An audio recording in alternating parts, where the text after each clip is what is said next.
Derry today, and it's a real honour to be asked to speak here today.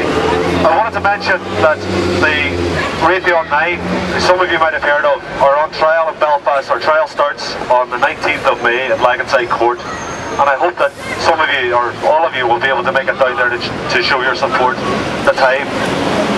You might remember that at the height of the Lebanon War in 2006, Israel's war on Lebanon in 2006, some anti-war protesters got into Prestwick Airport and found that there were American military transport planes shipping bombs, bunker buster bombs, to Israel at the height of that war, at a time when the British and American governments were saying, well, there's nothing we can do about it.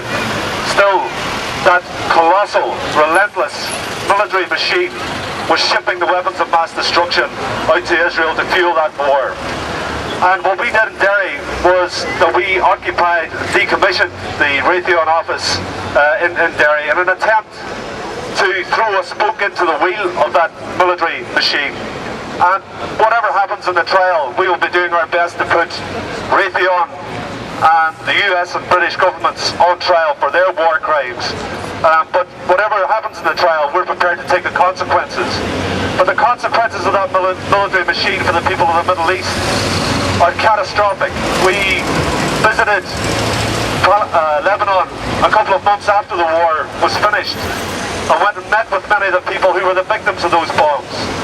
The people who are just statistics for us for most of the time. The 1 million people in Iraq, the 1,200 people who were killed in Lebanon in 2006.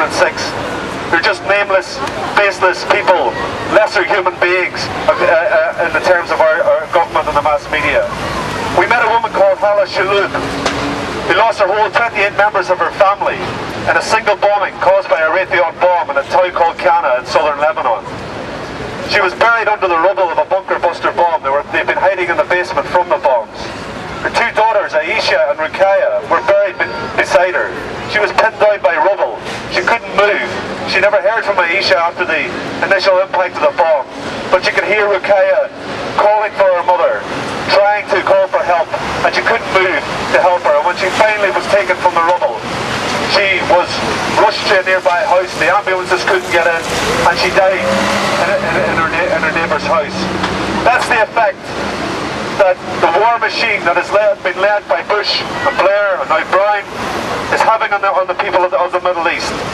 And I wanted to say to people here, it is so important that we stay on the streets. It's so important that we continue to build the anti-war movement, because make no mistake about it, the people that we met in southern Lebanon, and I'm sure it's the same for people in Palestine today, in Egypt, in Iraq, in Afghanistan.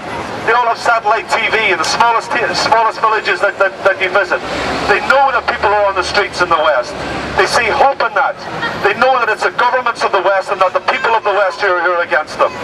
But they see themselves as part of a resistance movement. Even Hala Shaloub, who suffered so much and her family suffered so much, said that the great hope that she had and the great spirit that she had was that the Lebanese people resisted what Israel threw at them in 2006, and they won. And they know that the people all across the Middle East are resisting, and they hope and they want the people of the West to stand with them in that popular resistance towards imperialism. That's why there's a tremendous responsibility on us to still take to the streets, to still raise our voices against this war, to make links with people in the Middle East, to see ourselves, the movement in the West against the war, the brilliant marches that are taking place all over Europe and America today and in the next week. That, together with the popular resistance to imperialism in the Middle East, is the hope of humanity. That's why we have a responsibility to continue to build the anti-war movement, to deepen its roots, to broaden its appeal, and to draw people into it. But I'll finish with this. I think that the US and Britain are in tremendous trouble in the Middle East. I think they're losing in Iraq. I think they're losing in Afghanistan all these years after, because their occupation is provoking and deepening a resistance to their rule. The people of the Middle East will resist them. We have a responsibility to stand beside them. This war will finish, and I hope it will finish with the defeat of the US. These wars will finish with the defeat of the US sooner rather than later. It's up to us to do everything that we can to try and hasten that day. I hope to see you outside the court on the 19th of May. Thank you very much for listening to me, and thank you very much for your support. Keep up the